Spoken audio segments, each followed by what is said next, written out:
Hi, Miss Rose. Musta po? Musta po kayo? Dinig niyo ba ako, Miss Rose? Hi, Miss Rose. Nakamute ka po yata. Yan, okay na? Musta po, ma'am? Open niyo po yung cam para makita. Open niyo po yung cam para makita ko po kayo. Gusto na muna. Na-open po ba yung cam niyo po? Yan, Ayun, ikaw, nice. kumusta naman?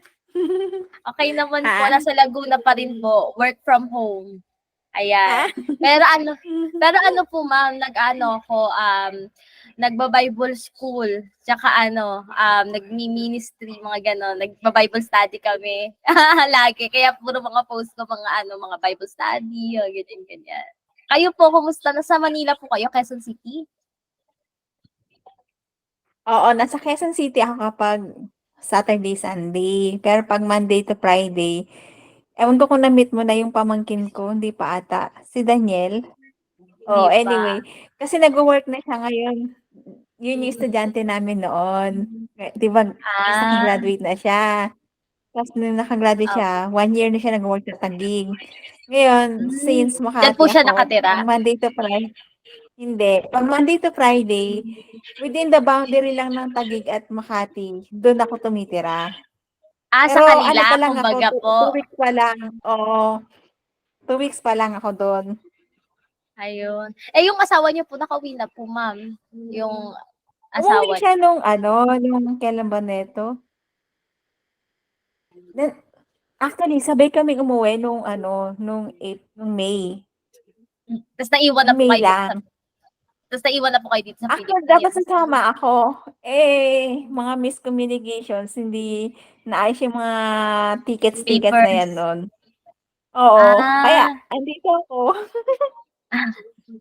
Pero pag weekdays, doon kayo sa pamangkin niyo. Tapos weekends, diyan Oo, ka sa Quezon City. Hindi na po kayo oo. nauwi ng province. Di ba nauwi din po kayo ng province nung nakaraan? Parang nakita ko sa FB niyo po yan. Umuwi kami nun. Doon kami nag-Christmas sa New Year. Bumalik lang ako ng Manila. Pag wala kasi siya, bihira lang akong pumupunta doon. Kasi wala din po kayo kasamang pauwi. Parang ganon. Oo, kasi ang layo. Ewan ko kung nakapunta ka na sa Ilocos. One time lang po, 2018. Yun yung mom na remember, yung nag-leave ako ng 1 month. Ah, ano yung Yung Bible 20, school or talagang naggumala ka nun? Bible school din. Yun yung sa Saan Apayao, kayo? tapos dumaan kami Ilocos. Sa Apayao po yun, tapos dumaan lang kami ng Ilocos pagbiyahe. Parang ganun. Tapos tumingin-tingin lang kami sa windmill. Pero the rest, sa Apayao kami dun, ma'am, Bible study. Bible school, Bible school. Para siyang training program na 1 month lang. Di ayos. Opo. Ayun po. Basta naman kayo, nag-work na po kayo ulit. Oo, eto, stress ako. Ang dami kong ginagawa kasi payroll ako tapos financial reporting. Stress-free pa rin. Kaya niyo po yan. Ako naman po, online pa din. Yung work ko pa rin po dati, yung tinatry niyo pong applyan noon, kaya lang kasi ganun pa din. Pero, doon pa din po ako. 1 year na ako mahigit. Buti nga po pumayag kayo. Opo. Buti nga po pumayag kayo sa Bible study natin. Si Mitzi, hindi pa nagre-reply sa akin. Pero kasi namatayan siya ng namatay yung biyanan. Ano ba yun? Ano po tawag yung mother-in-law niya? Mother-in-law na namatay lang this month. Ay, ganun. May baby na ba siya? Wala pa. Ewan ko lang. Hindi ko pa siya nakausap talaga kasi nakamusta ko lang siya yung nga po yung namatayan sila tapos sila nag-asikaso. Tapos gusto nga din niya po sana work from home din. Sabi niya kung may nahanap daw ba ako na pwede niya apply. Kasi di daw siya makaalis sa trabaho niya. Yung parang nahirapan siya mag-leave. Pag mga month end, mga ganun po. Yun, medyo naghahang kami through. Pero yun nga po, buti po pumayag kayo sa Bible study. Na-miss ko din po kayo. Actually, Kasi 'di busy ba ako. Pero opo, since matagal na rin ako hindi nakakapagsimba kasi nga minsan natatapat sa payroll, sabi ko, "Ay para lang ma-unwind din yung aking biblical ano." opo, tsaka po ang kagandahan po kasi nito, ang naisip ko po kasi sa Bible study natin, parang kunwari po Matthew 1 ngayon, next week Matthew chapter 2, parang mawa-walk through po tayo sa Bible talaga ulit. Gano'n. Tapos next time naman pag Mm. natapos tayo hanggang Revelation, try natin mag-Old Testament, tapos ano ulit, pa New Testament. Yung parang gano'n po. Yung parang dire-diretso lang Matthew, then pupunta sa Genesis after nung Revelation. Dire-diretso po tayo, Matthew 1, 2, 3, 4, 5, gano'n. Sunod-sunod lang po tayo per chapter para hindi po tayo mag-isip ng topic. Kung saan lang po tayo natapos, doon lang po natin tutuloy ulit yung mapag-usapan. Actually po, sa lahat po na bina-Bible study namin, ganun din yung gawa namin ng kapatid ko para po yung parang hayaan natin yung Holy Spirit, kumbaga yung mag-lead sa atin kung ano yung message. Hindi tayo mag-iisip ng topic, susundan lang natin yung story.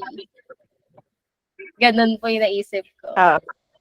Di ba mas okay, Miss Rose? Mm. At least Bible-based talaga, yung alam natin na hindi talaga siya galing sa intellectual, kumbaga. Ayun po. Mm. Kaya, Mm. sige, Miss Rose, start po ba tayo? Pray po muna tayo siguro para mas okay. Sige. Mm. Sige po, na lang po ako.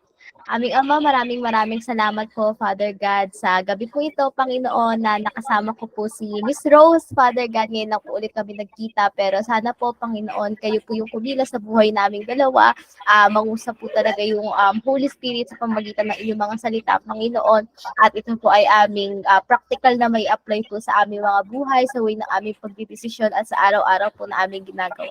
Lord, maraming salamat po sa pagbibigay kalakasan sa amin. Ay, hindi lamang po sa physical, kundi maging sa spiritual, at maraming salamat po. Hindi nyo pa rin po kami pinapabayaan, patuloy nyo pa rin po kami binibigyan ng chance na maikonnecta po sa inyo. Lord, maraming salamat po sa inyo po namin binabalik ang papuri, pagsampat, pasalamat sa tanging pangalan ng inyong anak po si Jesus. Amen. So, Miss Rose, pasensya na po kung may mga background noise kasi syempre alam naman sa bahay, may mga kasama, kasi sila ate nanonood, ganyan. Normal na po yan. Share ko po yung screen ko, ma'am. Meron ako dito, online Bible. Though may physical naman ako, pero kasi para mas share screen natin. Kita niyo po ba? Okay lang po ba? Nababasa niyo ba, ma'am? Or lakihan ko? Sinusum ko naman, nakikita ko. Pero ikaw, kung gusto Ayun. mong lakihan, walang problema, oo. Sanay po ako sa maliit, kaya mali. Alam niyo po yung ever since yung even din po sa Excel before, di ba? Yung malayo yung gusto ko, yung kita ko lahat. Kaya po ano po ito, YouVersion to, ma'am, na Bible. YouVersion yung tawag sa kanya. Pwede rin po kayong mag-download ng app niyan. Meron din pong mga e-sword, mga ganun na mga Bible, type ko po dito sa chat ko. Pwede po kayong mag-download na app, pero maganda pa rin na may physical Bible pa rin po, syempre. YouVersion, tapos may e-sword din na tinatapos. Pero helpful po ito sa mga Bible study, mga ganun-ganon. Kasi marami po siyang pwede kang maglagay ng parallel Bible na ibang ibang tawag dito, ma'am, yung iba siyang kumbaga ibang version, may amplified, may Berean standard, mga ganon. So maganda po siya. Start natin, ma'am, no? Meron kasi itong audio Bible. The Gospel according to Matthew. Chapter 1. The book of the genealogy of Jesus Christ, the son of David, the son of Abraham. Abraham was the father of Isaac, and Isaac the father of Jacob, and Jacob the father of Judah and his brothers, and Judah the father of Perez and Zerah by Tamar, and Perez the father of Hezron, and Hezron the father of Ram, and Ram the father of Amminadab, and Amminadab the father of Nahshon, and Nahshon the father of Salmon, and Salmon the father of Boaz by Rahab, and Boaz the father of Obed by Ruth, and Obed the father of Jesse, and Jesse the father of David the king. And David was the father of Solomon by the wife of Uriah, and Solomon the father of Rehoboam, and Rehoboam the father of Abijah, and Abijah the father of Asaph, and Asaph the father of Jehoshaphat, and Jehoshaphat the father of Joram, and Joram the father of Uzziah, and Uzziah the father of Jotham, and Jotham the father of Ahaz, and Ahaz the father of Hezekiah, and Hezekiah the father of Manasseh, and Manasseh the father of Amos, and Amos the father of Josiah, and Josiah the father of Jeconiah and his brothers, at the time of the deportation to Babylon. And after the deportation to Babylon, Jeconiah was the father of Shealtiel, and Shealtiel the father of Zerubbabel, and Zerubbabel the father of Abiud, and Abiud the father of Eliakim, and Eliakim the father of Azor, and Azor the father of Zadok, and Zadok the father of Achim, and Achim the father of Eliud, and Eliud the father of Eleazar, and Eleazar the father of Mattan, and Mattan the father of Jacob, and Jacob the father of Joseph, the husband of Mary, of whom Jesus was born, who is called Christ. So all the generations from Abraham to David were 14 generations, and from David to the deportation to Babylon, 14 generations, and from the deportation to Babylon to the Christ, 14 generations. Now the birth of Jesus Christ took place in this way. When his mother Mary had been betrothed to Joseph, before they came together, she was found to be with child from the Holy Spirit. And her husband Joseph, being a just man and unwilling to put her to shame, resolved to divorce her quietly. But as he considered these things, behold, an angel of the Lord appeared to him in a dream, saying, Joseph, son of David, do not fear to take Mary as your wife, for that which is conceived in her is from the Holy Spirit. She will bear a son, and you shall call his name Jesus, for he will save his people from their sins. All this took place to fulfill what the Lord had spoken by the prophet. Behold, the virgin shall conceive and bear a son, and they shall call his name Emmanuel, which means God with us. When Joseph woke from sleep, he did as the angel of the Lord commanded him. He took his wife, but knew her not until she had given birth to a son, and he called his name Jesus.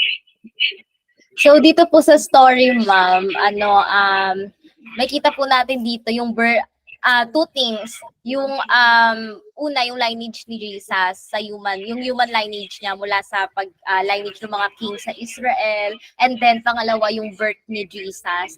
Pero ang pag-uusapan po natin dito, kasi syempre pa mahirap i-discuss yung sa lineage. Pag dumating na lang po tayo sa Book of Luke, kasi diniscuss din sa book ni Lucas yung lineage ni Jesus. Doon na lang natin i-discuss to. So doon na muna tayo sa birth ni Jesus. So ano po yung mapapansin natin, yung dapat nating pansinin po dito. So actually po, meron tayong dalawang mahalagang verses na dapat nating pansinin dito. Una, yung verse 21, she will bear a son and you shall call his name Jesus, for he will save his people from their sins. And yung number 2, yung verse 23, behold, the virgin shall conceive and bear a son, and they shall call his name Emmanuel, which means God with us. So ang mapapansin po natin dyan ay, una po, di ba, maraming tao, especially sa Philippines po, di ba Christian nations po tayo. So pag tatanungin mo sa tao, naniniwala ka ba sa Diyos? Sabi, oo naman, sineselebrate nga nila yung Christmas, which is yung kapanganakan ni Jesus. Tapos yung mahal na araw, sineselebrate nila yung sacrifice ni Jesus para tayo ay maligtas. Pero pag tatanungin niyo po isang tao, syempre pag tinanong po natin, naniniwala ba kayo sa Diyos? Oo naman. Tapos, anong ibig sabihin ng paniniwala natin sa Diyos? Or what does it mean to believe in Jesus? Pag tinanong po natin yun sa mga tao, parang doon na nagkakaiba-iba yung sagot. Depende sa kung ano bang pagkakakilala natin sa Diyos. Kayo ba, ma'am, ano sa tingin niyo? Pag tinanong ko po kayo, ano ba ibig sabihin ng paniniwala natin sa ating Panginoong Jesus? Paniniwala. Opo. Yung ano ba yung pinapanampalatayanan natin sa ating Panginoon kumbaga? Siya yung Savior natin. Ayun pa, Savior, tama naman. Pero pag tinanong, saan ba niya tayo nililigtas? Kung naniniwala ka na Savior si Jesus, pero saan tayo inililigtas ni Jesus? Kasi 'di ba sa sa biblical, 'di ba, kung umalis na tayo sa temporal nating katawan, si God ang kumbaga ewan ko kung parang mapupunta tayo sa langit gano'n, sa heaven. Ayun po. Actually po, wala na, yung sagot niyo po is yun yung normal na sagot ng isang pangkaraniwang Kristiyano o pangkaraniwang tao na ililigtas tayo ni Jesus sa impyerno para mapunta tayo sa langit. O kaya ililigtas tayo sa wrath ng or sa galit ng ating Panginoon para hindi niya tayo maparusahan, di ba po? Pero kung titingnan po natin dito sa Matthew 1:21, ano bang ibig, di ba sabi nila, naniniwala ako kay Jesus. Pero ano ba ibig sabihin ng paniniwala kay Jesus? Dito po natin yung makikita sa ano bang ibig sabihin ng pangalan ni Jesus. Sabi po dito, basahin nyo nga po ma'am yung sa verse 21. Sabi dito, Saglit, lakihan ko Ito. na rin po para hindi po kayo Okay mahirapan. lang. Sige. She will bear a son, and you shall call his name Jesus, for he will save his people from their sins. Saan daw po tayo ililigtas ng ating Panginoong Jesus? Sa ating mga kasalanan, Tama po. So, ibig sabihin, maraming tao na misconcept nila. Kaya po pala, nagtatalo-talo ang mga tao sa tungkol sa salita ng Diyos. Kasi hindi natin tunay na nauunawaan. Doon pa lang sa tanong na, saan ba tayo nililigtas ng Diyos? Marami nagsabi sa impyerno, marami nagsabi sa mga masamang loob, marami nagsabi sa galit ng Diyos para hindi tayo paparusahan. Pero dito, malinaw na binabanggit. First chapter pa lang ng New Testament, nasabi dito, ililigtas tayo ni Jesus sa ating mga kasalanan. Bakit tayo sa kasalanan nililigtas ng ating Panginoon? Simple lamang po, kung pupunta po tayo sa Isaiah chapter 59 verse 2. Saglit lang, kasi segue lang tayo, Miss Rose, ng konti. Share ko lang sa iyo Isaiah 59 verse 2. Wait lang po, Sige. segue lang tayo ng Sige. isang verse. Mm-mm. Sabi niya po dito, Isaiah 59 verse 1 to 3. Sabi niya dito, surely the arm of the Lord is not too short to save. Sabi niya doon, nor his ear too dull to hear. But your iniquities have separated you from God. Your sins have hidden his face from you so that he will not hear. For your hands are stained with blood, your fingers with guilt, your lips have spoken falsely, and your tongue mutters wicked things. Pero ito po yung pinaka-point. Sabi dito na ating Panginoon, hindi naman sa maikli ang kamay ng Lord para hindi tayo matulungan. Hindi naman sa bingi ang Diyos para hindi tayo marinig sa ating mga panalangin. Pero kasi, yung kasalanan natin, hanggang sa panahon ngayon, hinihiwalay tayo sa Diyos. Dahil ang Lord, hindi niya kayang tingnan ang isang tao na hanggang sa ngayon patuloy pa rin nagkakasala. Ibig sabihin po, maraming mga tao, di ba, pray sila ng pray. Akala natin pinapakinggan ng Lord yung prayer natin. Pero sabi po dito, malinaw sa sabi ng Bible, na hanggat may kasalanan pa rin pong nananatili sa buhay natin, yung prayers po natin nananatiling unanswered kasi hindi po kayang pakinggan ng ating Panginoon yung pagkakasala natin. Kaya po si Jesus din, remember po nung napako siya sa krus ng Kalbaryo, pinataw po natin kay Jesus yung mga kasalanan natin. Nung time po na yun, hindi nagkasala si Jesus, pero sa mata ng Diyos, naging mukha siyang makasalanan dahil kinuha niya yung mga kasalanan natin para ipakong kasama niya sa krus. Kaya po sinabi din ni Jesus noon, my God, why have you forsaken me? Kasi that time, kahit anak siya ng Diyos, ang Diyos ay tinalikuran siya dahil dala-dala niya yung mga kasalanan natin. So, ibig sabihin po, hanggang sa panahon ngayon, kung si Jesus, nililigtas niya tayo sa kasalanan, at nagkakasala pa rin po tayo, ibig sabihin, hindi pa rin tayo tunay na hindi pa tayo tunay na iniligtas ng ating Panginoon. So marami pong nagsasabi na, basta maniwala ka lang kay Jesus, ligtas ka na. Pero ang question doon, ang sunod po nating question, ano ba yung ibig sabihin ng paniniwala kay Jesus? Pag sinabi nila na, ang paniniwala kay Jesus ay, ililigtas niya tayo sa hell, ililigtas niya tayo sa galit ng Diyos. Doon pa lang po, pag mali na yung answer ng isang tao, hindi pa rin siya tunay na ligtas. Kasi kailangan po nating makita na una sa lahat, sa kasalanan tayo iniligtas ng Diyos. Dahil, bakit tayo sa kasalanan iniligtas ng Diyos? Dahil kasalanan natin ang nagpapahiwalay sa atin sa Diyos. At may kita po natin yung next verse, yung another name ni Jesus, which is Emmanuel. Ang ibig sabihin po nito is God with us. Supposedly po, ang design ng Lord sa tao is kasama siya ng Diyos. Remember po yung sa Garden of Eden, nung nilikha niya si Adan at Eva, kasama nila ang Diyos, nakakausap nila ang Diyos face to face. Pero dahil nagkasala sila, napalaya sila sa presensya ng Diyos. So yun po yung nangyari sa atin. Kaya hanggang sa ngayon, hanggat may kasalanan pa rin po sa buhay natin, nananatili tayong hindi kasama yung presensya ng Diyos sa buhay natin. And ito po yung gustong maibalik ng Lord. Kaya kailangan natin si Jesus sa buhay natin upang matanggal ni Jesus yung mga kasalanan natin sa buhay natin, upang yung Holy Spirit, yung presensya ng Diyos makapasok ulit sa atin at makasama natin ng Diyos sa araw-araw nating pamumuhay. So dito po natin makikita na ang Bible pala is a series of stories on how we can correct our sins, how we can repent our sins. Pero hindi po tayo kasi magsisisi sa kasalanan na hindi naman natin alam na kasalanan. Tama po ba? So kaya po pala ang Bible, kaya kailangan nating aralin ang Biblia is para matuklasan natin ano-ano pa ba sa buhay natin yung mga kasalanan hanggang sa ngayon hindi natin nire-recognize na kasalanan. Yun po yung pag naset po yung mind natin na ganun, mababago po yung yung way natin ng pagbabasa sa Biblia. Kasi doon natin ma-realize na ang Bible pala dapat makorek yung mga kasalanan ko para makapag-repent ako sa Lord at makasama ko ang Lord.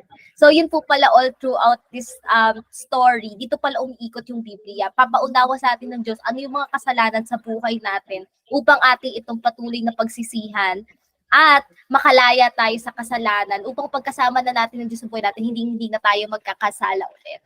Kaya po dito, si Jose, kung makikita po natin dito sa story ng Matthew, si Jose, sabi dito, he is a righteous man. He is a righteous guy. Kaya siya kinakausap ng Diyos. Ito po actually yung glimpse or pinapakita dito ng Diyos yung pahapyaw ng buhay ng isang tao na lumalakad ayon sa kalooban ng Diyos. Kinakausap siya ng Diyos. So kapag po pala nagbabasa tayo ng Biblia tapos walang revelation, walang nire-reveal ang Lord sa mga salita niya, yung wala tayong nauunawaan, ibig sabihin hindi po pala tayo kinakausap ng Diyos. So kailangan natin ngayong hilingin sa Diyos na ipaunawa niya sa atin ano yung sinasabi ng Bible. At dito natin makita na ang isang tao na nagnanais na sundin ng kalooban ng Diyos, kakausapin talaga siya ng Diyos at ituturo sa kanya kung ano dapat gawin. Dito po makikita natin na pinigilan ng Diyos na magkasala si Jose. Supposedly, hihiwalayan niya si Mary, yung asawa niya. Pareho na silang engage sila sa isa't isa, sa mata ng Diyos, consider as meron na silang covenant sa isa't isa. So sa mata ng Diyos, mag-asawa na po sila. Pero si Joseph, dahil akala niya, nagtaksil si Mary sa kanya. Di siyempre, sino naman po maniniwala na yung pinagbubuntis ni Mary, anak ng Holy Spirit. Di ba po, doon sa time na yon. So sa human mindset ni Joseph, akala niya, niloko siya ni Mary. So balak niyang hiwalayan si Mary ng palihim para hindi mapahiya si Mary. Kasi pag nalaman ng mga tao na buntis si Mary nang wala pa siyang asawa, babatuhin siya ng Israel. Ayon sa batas nila po that time. Babatuhin siya ng mga Hudyo hanggang sa mamatay siya dahil yun yung parusa nila doon sa mga taong nangangalunya. Pero dito si Joseph, ayaw niyang mapahamak si Mary kahit ginawan siya ng masama. Sa mata niya po ito, I'm speaking po sa point of view ni Joseph. Akala niya nagtaksil sa kanya si Mary pero ayaw niyang mapahamak si Mary. So makikita po natin dito yung forgiveness, pinatawad ni Joseph si Mary.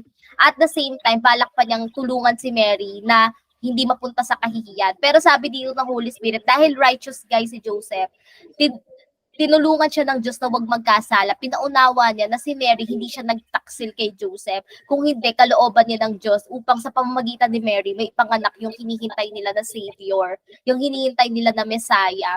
Kaya po dito si Joseph, hindi siya nagkasala na hiwalayan yung asawa niya. So makikita po natin dito na ang isang tao pala na nagsisi sa kasalanan niya at nagbalik loob sa Diyos, yun po yung unang hakbang para makasama natin ang Diyos sa buhay natin. Pag ang Diyos, kapiling na natin yung Holy Spirit sa buhay natin, lagi tayong i-guide ng Holy Spirit every step of our way, doon sa bawat decision na gagawin natin sa buhay natin upang hindi tayo mapahamak at hindi tayo magkasala. So yun lang po yung yung short message dito sa Matthew chapter 1. Ano po yung na-realize nyo doon, Miss Rose? Napakakilang ko na napakabilis ko ng natin. Ano po yung na-realize nyo po doon sa dito po sa chapter 1 pa lang ng Matthew? Bali, tawag nito, pag si Jesus Christ ay tinanggap natin, I mean, laging nag-guide sa atin. Siyempre, hindi tayo makakagawa ng kasalanan. Opo, tama po. And alam naman po natin, di ba, syempre po kayo Kristiyano po. So alam nyo na rin po na ang nangungusap ang Diyos through His Word. And actually po sa John chapter 1, makikita po natin, share ko lang po yung isang verse, segue lang po ulit tayo. John chapter 1, verse, verse 1. Verse 1 tsaka 14. Check ko lang po kung gagana to. Actually po sa John chapter 1, makikita po natin na yung Word of God, ito pala si Jesus. Di ba po si Jesus, hindi na natin siya, it is impossible for us na makausap na si Jesus sa panahon ngayon, di ba Miss Rose? So si Jesus, makakasama lang natin actually si Jesus kung meron tayong relationship sa Word of God. Kasi sabi niya dito, in the beginning was the Word and the Word was with God, and yung salita na yun ay ang Diyos mismo. He was with God in the beginning. Through Him all things were made. Without Him nothing was made that has been made. So in Him was life, sabi dito, nasa Kanya ang buhay at ang buhay na yun yung nagbibigay liwanag sa lahat ng tao. And the light shines in darkness. Yung liwanag na nanggagaling sa Diyos sa pamamagitan ng Kanyang mga salita. Ito yung nagbibigay kaliwanagan dun sa buhay natin na nalilimlan ng kadiliman. Yun yung parang wala tayong, di ba po pag madilim, pag brown out, hindi natin makita yung mga ginagawa natin. So parang ganun po yung buhay natin na punong-puno ng kasalanan, na parang hindi natin alam kung anong tamang desisyon na gagawin natin sa buhay natin. Sabi niya dito, John chapter 1 verse 14 is, the Word became flesh and made His dwelling among us. We have seen His glory, the glory of the one and only Son. So, sino po yun? Nireveal niya dito, verse 15, si Jesus Christ daw yung word na yun who became flesh. So, nung si Jesus umakyat na sa langit, iniwan niya yung Holy Spirit dito and yung salita niya. Kasi it is impossible for Jesus na bumulong sa atin. So, malalaman lang natin yung mga sagot ni Jesus sa mga queries natin through His word. So, para po tayo ma-guide ng Diyos sa mga desisyon natin sa buhay at makasama natin yung Diyos sa buhay natin, kailangan po talaga may matibay tayong relasyon sa salita niya, sa Word of God. Yun po yung ano ko po dito. And may tanong po ba kayo, Ms. Rose? Wala naman sa ngayon. Pero ano po yung ano niyo pa, yung parang realization na first time niyo lang po bang narinig na sa kasalanan pala tayo nililigtas ng and ito may biblical talaga to, may verse talagang support. First time niyo lang bang ma'am, tawag dito, marinig na sa kasalanan pala tayo nililigtas ni Jesus? Parang hindi naman. Pero po, ang mapapansin po natin is, hindi naman siya actually talaga bago, pero hindi siya madalas na i-emphasize, and marami sa mga believers hindi aware na yun pala yung sinasabi doon. So, kung makikita po natin, first chapter pa lang siya ng Bible. So, nakita ko po dito is, kung mayroon lang po pala tayong parang diligence na magbabasa po pala tayo ng maayos ng Word of God, wala po tayong mamimiss. Kaya po nakita po dito sa Bible study natin, mas maganda po na himayin natin yung chapter by chapter ng Bible para wala po tayong mamiss na message.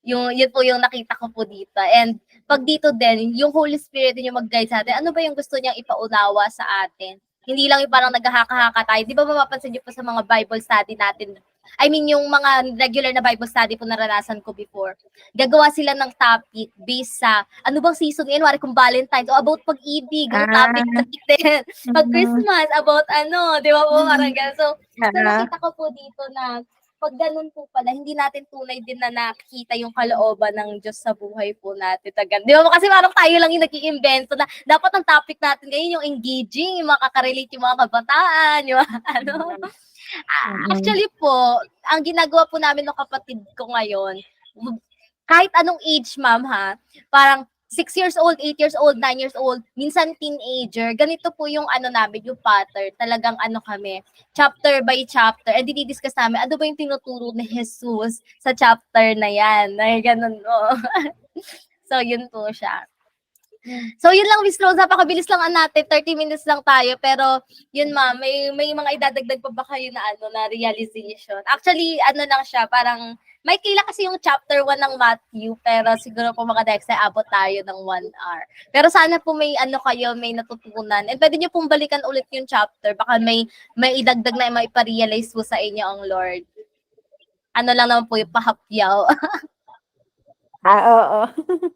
Oo, maganda nga. Kasi, tawag nito, para maalala lang din yung mga gospel, Di ba, ma'am? Tapos hopefully po, parang hopefully po magtuloy-tuloy po tayo na dumating po tayo dun sa time na matapos din natin yung New Testament, tapos mabuo natin siya from Old Testament to New Testament para masundan natin yung story. So, ibig sabihin po doon kung sigurado na po may topic tayo the whole year. O, sigurado na agad Miss Rose yung meeting natin pag gano'n. May topic na tayo the whole year.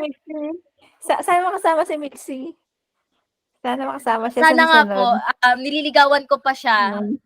I mean, pinapaalalahanan, nagsubok sumali sa Bible study. Di ba po, actually siya, pag ganito po, parang, minsan din po may mga matatalakay din na relatable sa situation mo ngayon, di naman natin alam, pagkakwa, di ba po? Tapos makakapagkamustahan pa po tayo weekly. Kasi sigurado may pag-uusapan tayo, di ba? Kasi sigurado na may topic tayo ulit next time.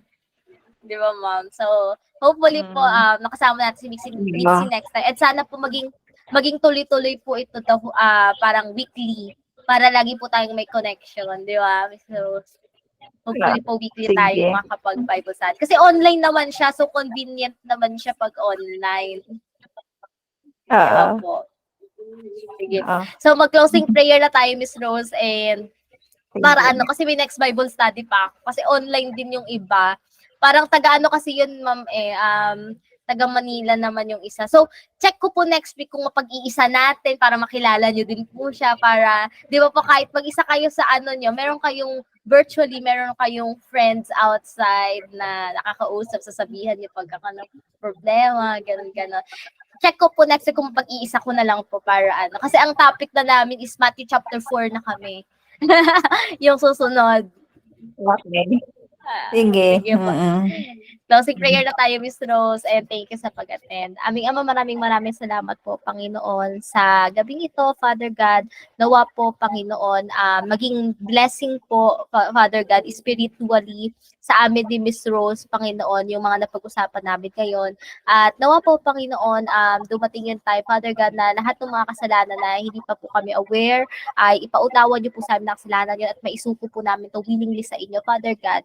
And lumakad kami ng matuwid, Father God, sa buhay na to ng kasama ka. Lord, maraming salamat po. Ano man po yung mga kinakaharap namin problema sa araw-araw or pagsubok, Father God, bigyan niyo po kami, Panginoon, ng wisdom, biblical wisdom, Father God, kung paano ba yung tamang approach sa araw-araw. Lord, maraming salamat po. And sana next week, madagdagan kami, Father God, makasama namin si Lizzie dito. Pero Lord, may perfect timing in everything, Father God, ayon sa timing mo, Panginoon. Lord, maraming salamat po sa buhay, pagkakataon, Father God. Lord, sa namin binabalik ang pinakamataas na papulit pagsalamat. Salamat sa tanging pangalan ng inyong anak ko si Jesus. Amen. Thank you, Miss Rose, and nice meeting you po ulit.